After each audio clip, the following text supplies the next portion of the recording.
অন্তর্বর্তীকালীন সরকারের সাবেক পররাষ্ট্র বিষয়ক উপদেষ্টা জনাব তৌহিদ হোসেনের একটি বক্তব্যে সামাজিক যোগাযোগ মাধ্যমে ব্যাপক আলোচনা সমালোচনার ঝড় উঠেছে। ইতিমধ্যেই হয়তো আপনাদের কাছে এই খবরটি পৌঁছেছে। খবরটি হচ্ছে মার্কিন যুক্তরাষ্ট্রের সাথে অন্তর্বর্তীকালীন সরকারের একেবারে শেষের দিকে আর মাত্র 3 দিন যখন তাদের মেয়াদ বাকি, অর্থাৎ নির্বাচনের 3 দিন বাকি। নির্বাচন হলো 12ই ফেব্রুয়ারি, আর 9 ফেব্রুয়ারি একটি বাণিজ্যিক চুক্তি স্বাক্ষরিত হয়। অনেকটা আমেরিকার কাছে নথি স্বীকার করে এই চুক্তিটি করা হয়, কিন্তু এটি জনগণকে কিছুই জানানো হয় নাই। এই বিষয়টি নিয়ে ব্যাপক আলোচনা সমালোচনার জন্ম দেয়। এখন পররাষ্ট্র উপদেষ্টা এই যে একটি বক্তব্য দিলেন, এটা কি হঠাৎ করেই দিলেন, না এর কোনো ধারাবাহিকতা আছে?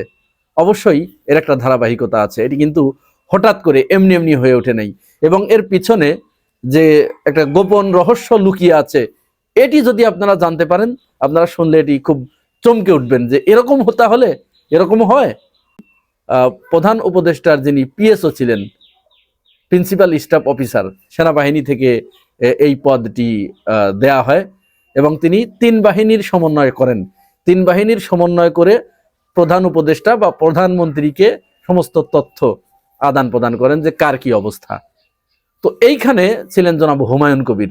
হুমায়ুন কবিরকে যখন সরিয়ে দেয়া হলো, তাকে সরিয়ে দেওয়ার পরেই একটি আলোচনা সামনে আনা হলো যে এ হচ্ছে প্রো আমেরিকান এবং জামাতের দালাল, জামাতের হয়ে জামাত শিবিরের লোক, যার কারণে জামাত শিবির এখন আমেরিকার সাথে পুরা গাঁটছড়া বেঁধেছে, এই জন্য এই লোককে এখানে রাখা যাবে না। এই সময় তো কাজী জেসিন, আরো যারা বিএনপি পন্থী অ্যাক্টিভিস্ট আছে, এমনকি আমার ভিডিওতে এসেও অনেকে ওই দাবিটি করেছিল যে উনি তো জামাতের লোক, আমেরিকার সাথে তার লবিং, আমেরিকার কাছে দেশ দিয়ে দেবে, এত বড় সাহস জামাতের, ইত্যাদি ইত্যাদি। তার কয়েকদিন পরে জামাত ইসলাম কিন্তু একটা সাংবাদিক সম্মেলন ডেকে বলেছিল যে অন্তর্বর্তীকালীন সরকার আমেরিকার সাথে যে চুক্তিটি করেছে, বাণিজ্যিক চুক্তি, এটি জামাতের সাথে আলোচনা করা হয় নাই, আমাদের কাউকে জানায় নাই। অথচ অন্তর্বর্তীকালীন সরকারের যিনি পররাষ্ট্র উপদেষ্টা ছিলেন, তিনি কিন্তু ঘটা করে বলেছিলেন না, এটা তো প্রত্যেকের সাথেই আলোচনা করে করা হয়েছে, একটা হাইপ কিন্তু তুলে দিয়েছিলেন। তার মানে কি জামাতের সাথেও আলোচনা করা হয়েছে। তখন অন্য কাউকে বাদ দিয়ে জামাতকে ধরা হলো যে আপনারা তো জানতেন, আপনারা বললেন না কেন? জামাতের আমির তখন সাংবাদিক সম্মেলন করে বললেন যে না, আমাদেরকে জানানো হয় নাই, আমরা জানি না। এইখানেই কিন্তু একটা ভয়ঙ্কর ষড়যন্ত্র লুকিয়ে আছে। এই যে 9 তারিখে যে বৈঠকটা হলো, এই বৈঠকটা হয়েছিল কাদের ভিতরে? এই যে সিদ্ধান্তটা হলো 9 তারিখে, একেবারে ঠিক নির্বাচনের 3 দিন আগে, এইখানে কিন্তু আরো একটা কনস্পিরেন্সি লুকিয়েছিল। এখানে খবর বেরিয়েছে প্রধান উপদেষ্টার নেতৃত্বে 5 থেকে 7 জনের একটি কিচেন ক্যাবিনেট ছিল। এই কিচেন ক্যাবিনেট প্রতি সপ্তাহে একবার করে প্রধান উপদেষ্টার বাসভবন যমুনাতে বসতেন। বসে তারা কয়জন মিলেই দেশে কি করবে, কি হবে, কি সিদ্ধান্ত নেবে, কোনটা পাস হবে, কোনটা পাস হবে না, কোনটা বাতিল করতে হবে, এই সিদ্ধান্ত তারা নিতেন। এখানে অন্যরা কিন্তু এই যে আসিফ মাহমুদ, তারপরে নাহিদ ইসলাম, ছাত্র উপদেষ্টা, আরেকজন মাহফুজ, হয়তো সেখানে অনেকেই ধারণা করছে যে এই কিচেন ক্যাবিনেটে মাহফুজ ছিল। আর অন্যতম প্রধান যিনি প্রভাবশালী ছিলেন, তিনি হচ্ছেন বর্তমান পররাষ্ট্রমন্ত্রী খলিলুর রহমান। আসিফ নজরুলও ছিলেন। এই কয়েকজন মিলেই মূলত সিদ্ধান্তটা নিত যে কি করব আর কি করতে হবে। এবং ধারণা করা হচ্ছে 9 তারিখের এই কিচেন ক্যাবিনেটের মিটিংয়ে এই দিনই তারা চূড়ান্ত সিদ্ধান্ত নেয় যে কাকে ক্ষমতায় আনবে। যাই হোক, জামাতের আমির যখন ওই সাংবাদিক সম্মেলন করে জানিয়ে দিলেন আমাদের কিছু জানানো হয়নি, ঠিক গতকাল অন্তর্বর্তীকালীন সরকারের পররাষ্ট্র উপদেষ্টা তৎকালীন তৌহিদ হোসেন, তিনিও বললেন যে এটা আমার জানা ছিল না। অর্থাৎ বাণিজ্য চুক্তি হচ্ছে একটি দেশের সাথে, সেটা পররাষ্ট্র মন্ত্রণালয় জানবেন না, পররাষ্ট্র উপদেষ্টা জানবেন না। চিন্তা করতে পেরেছেন? সাংবাদিকরা যখন তাকে প্রশ্ন করছে তাহলে এটা সিদ্ধান্তটা কারা নিয়েছে, তখন কিন্তু তিনি এই হাটে হাঁড়ি ভেঙেছেন যে সেখানে কিচেন ক্যাবিনেট থাকছিল 5 থেকে 7 জন, এরাই সমস্ত সিদ্ধান্ত নিত এবং সবার এটা জানার অধিকার ছিল না। পররাষ্ট্র উপদেষ্টার এই কথার রেশ কাটতে না কাটতেই গতকাল আসিফ মাহমুদ সজীব ভুঁইয়া তিনিও একটি সাংবাদিক সম্মেলন করে বলেন যে এনসিপি এবং আমাদেরকেও কিছু জানানো হতো না, আমরাও জানতাম না, আমেরিকার সাথে যে বাণিজ্য চুক্তিটা হচ্ছে এটি আমরাও জানতাম না। এখন এখানে যেটি ধারণা করা হচ্ছে এটি হচ্ছে, যেহেতু পররাষ্ট্র উপদেষ্টা খলিলুর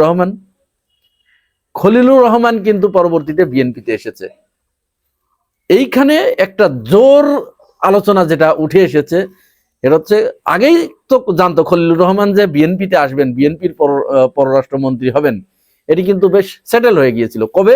ওই যে লন্ডনে যেদিন গেলেন, লন্ডনে এই সমস্ত অ্যারেঞ্জমেন্ট কিন্তু খলিলুর রহমান করেছিলেন। আপনাদের মনে পড়ে কিনা?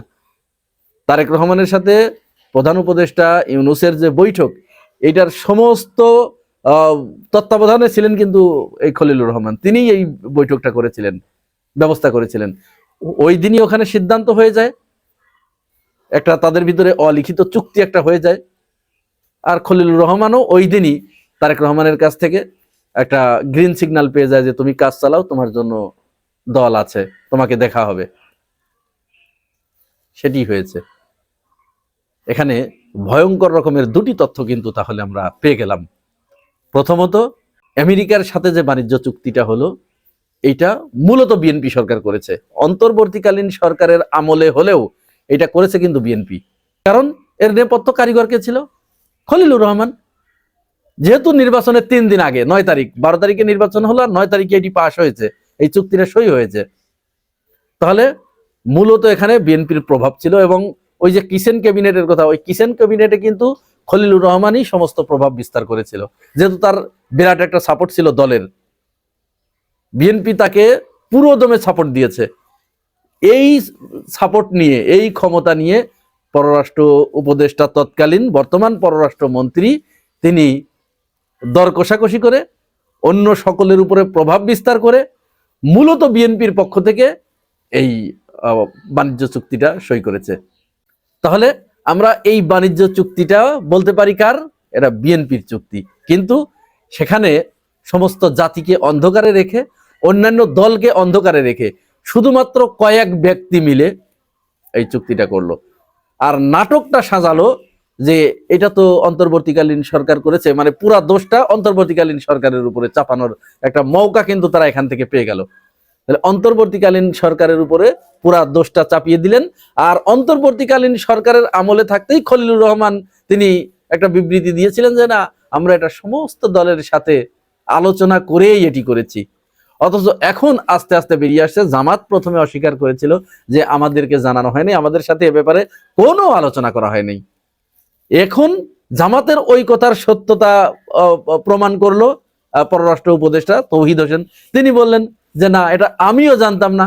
তাহলে যেখানে তৌহিদ হোসেন জানতো না, একটা দেশের সাথে বাণিজ্য চুক্তি হচ্ছে আর একটা দেশের সম্পূর্ণ পররাষ্ট্র মন্ত্রণালয়ের এটা ইস্যু, তাহলে সেই পররাষ্ট্র মন্ত্রণালয়ের ওই সময়ে যিনি দায়িত্বপ্রাপ্ত ছিলেন তিনি যখন বলছেন যে না আমিও জানতাম না, তাহলে জামাত ইসলাম জানবে কি করে? জানার কোনো প্রশ্নই ওঠে না। সুতরাং জামাত আমিরের ওই কথার সত্যায়ন করলেন কিন্তু পররাষ্ট্র উপদেষ্টা তৌহিদ হোসেন। আর পররাষ্ট্র উপদেষ্টা তৌহিদ হোসেন যে কথা বললেন, এইটার সত্যায়ন করলেন কে? আসিফ মাহমুদ সজীব ভুঁইয়া। মিলে যাচ্ছে, 2 2 4 একেবারে পানির মতো পরিষ্কার। এবং আসিফ মাহমুদ সজীব ভুঁইয়া তিনি কিন্তু পরিষ্কার করে বলেছেন যে মূলত এই চুক্তিটা করেছে বিএনপি। বিএনপি এটা এমন ভাবে একটা মেগা প্ল্যান নিয়ে করেছে যেন ঠিক অন্তর্বর্তীকালীন সরকারের সময় শেষ আর তারা শুরু।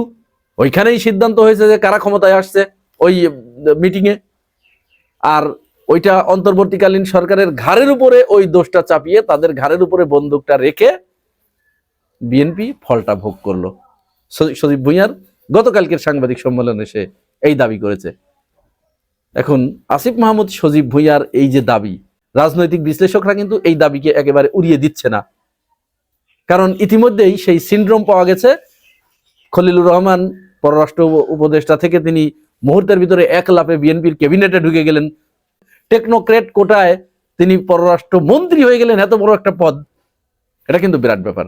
অন্তর্বর্তীকালীন সরকারের আরো একজন অত্যন্ত গুরুত্বপূর্ণ ব্যক্তি যিনি রাষ্ট্রের অ্যাটর্নি জেনারেল ছিলেন, বিরাট পদ কিন্তু, প্রধান আইন কর্মকর্তা, তিনিও এক লাফে ঢুকে গেলেন এই বিএনপি সরকারের ভিতরে এবং তিনি আইনমন্ত্রী হয়ে গেলেন। তাহলে কোন জায়গা থেকে কি হয়েছে বিষয়টা কিন্তু এখন একেবারে পানির মতো পরিষ্কার হয়ে গেছে। সুতরাং এই চুক্তি এবং জামাতের উপরে দোষারোপ, অন্য দলগুলোর উপরে দোষারোপ, এই সবগুলো মূলত এই খলিলুর রহমানের সূক্ষ্ম ব্রেন দিয়ে এটি হয়েছে। এবং ওইটার প্ল্যানটা আগেই করা ছিল, জাস্ট মঞ্চস্থ হয়েছে 9 তারিখে। প্রিয় ভাই ও বোনেরা, আপনারা কি মনে করেন এই ব্যাপারে জানাবেন মন্তব্যের ঘরে। আর আপনি যদি আমার এই চ্যানেলে নতুন হয়ে থাকেন তাহলে চ্যানেলটি সাবস্ক্রাইব করে পাশে থাকবেন। আজ এ পর্যন্তই, ভালো থাকবেন, আল্লাহ হাফেজ।